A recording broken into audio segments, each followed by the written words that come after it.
is a process of decisions podcast.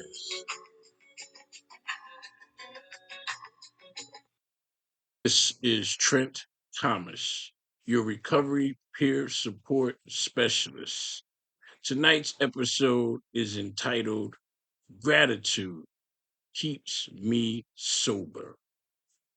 For me, my gratitude begins with my very existence. The fact that I am is the utmost act of love from my God.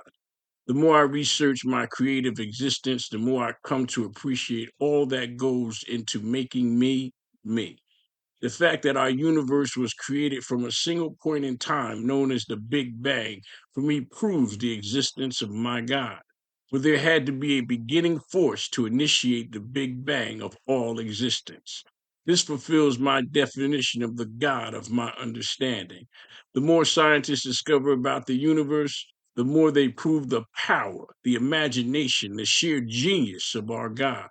Our God not only created us in the known universe, but put into place systems that sustain us. In fact, from the smallest, most basic part of creation comes the most ingenious, most misunderstood facts of creation. Did you know that our very cells, heart cells, brain cells, bone cells, skin cells, renew themselves every month? Did you know all our skin cells are dead, or that we receive 1,000 billion brain cells at birth and no more? However, they do renew themselves every month. So at the cellular level, we are all only a few months old. At a whole, we are totally renewed every 9 years. We are wonderfully made. There are creations we just don't understand. I discovered how one creation changes form from separate cells to when the environment becomes unsuitable, it combines and changes its form into a slug, which then moves slowly to a new location. Once it finds its new home, it changes form again to a plant, which then grows a flower which produces spores called slug spores. These are then caught by the wind, distributed to different environments to start the life process all over again. To this I say, wow. Scientists have proven all life is cellular, and no cell can self generate but must come from another cell. Proof again the existence of a all-powerful creator. Scientists have also proved that all life on Earth is related genetically. Proof again of the existence of a power greater than ourselves that not only created us, but sustains us every waking moment. Every cell in the human body has a specific set of instructions, including dividing and eventually dying and passing its waste neatly out of the body. Every entity on earth is a combination of cells who individually have no intelligence, but simply and miraculously follow instructions and communicates with other cells, and together they make you, you. They perform these tasks for decades, living and dying to keep you uniquely you. No one can explain why cells continue to perform tirelessly, minute by minute, hour by hour, day by day. Proof again of a power greater than ourselves that sustains us.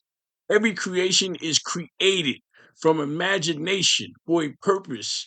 A computer did not just materialize, but rather was conceived in someone's mind's eye or imagination for a specific purpose. Each creation has a beginning, middle, and end. Curtains didn't just appear, but rather were conceived, designed, constructed, and fabricated for the purpose of covering a window to prevent light and peering eyes from seeing inside a structure. If this is true for a creation such as curtains, how much more so for the extremely complex and enduring creation called man?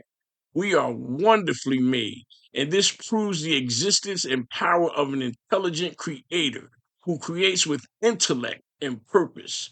Our existence, cell by cell, demonstrates the majesty and sheer genius of our Creator, whom I call God. For me, I am thoroughly convinced that my God initiated and sustains my life and perpetuates my existence for His purpose. My recovery is God initiated, ordained, and sustained. This is God's purpose for man. Man was created to recover, to do better. Every day I strive to just do better. Never perfect, but rather to listen better, learn better, do better, and thus receive more rewards and less consequences. The primary reward for correct decisions is that we get to make more decisions. We get to live. If our primary function is to help someone other than ourselves, then we complete the function decreed by our Creator. We live life on life's terms, which is constant and consistent struggle, one hill and valley after another. We are consistently fortified by our God to live by His permission and serve His will. It is by sheer gratitude that I thank God every day for all He has done to perpetuate my existence. I thank Him daily for sustaining me and mankind on this wonderfully created home we call Earth.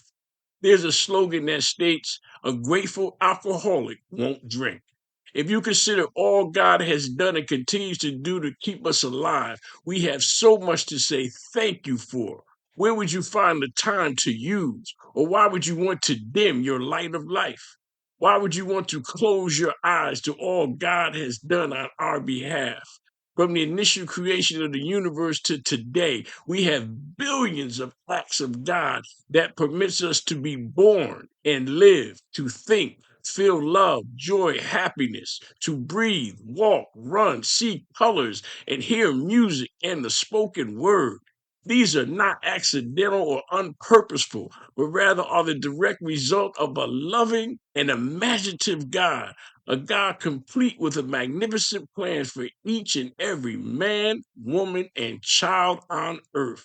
We are all created beings from a soul source being constructed with millions of cells, each independent yet working harmoniously together with each other in order to form you. From our dead skin cells to all our other cells, which reproduce every month, a process which totally renews our entire body every 9 years. Just reflecting on this one fact should make us very grateful to the God of our understanding for life, for our very next breath, for our beating heart, our thinking brain, for the very fact that we are. Yes, we exist as free moral agents created genetically different and distinct from each other. And the more we know about God and His creative genius, the more grateful we should become. Knowledge about our God increases our love for Him, ourselves, and every creation from His imagination. Gratitude keeps me sober. This is Trent Thomas on Recovery is a Process of Decisions podcast. You can now subscribe to this podcast and receive a private personal email account to communicate directly with me for comments and show suggestions. In addition, I will be doing podcast shout outs to all those subscribers who request shout outs. As always, your inspiring comments can be left at transnetrecover.com/podcast. Please feel free to follow me on Facebook and Instagram. Thank you.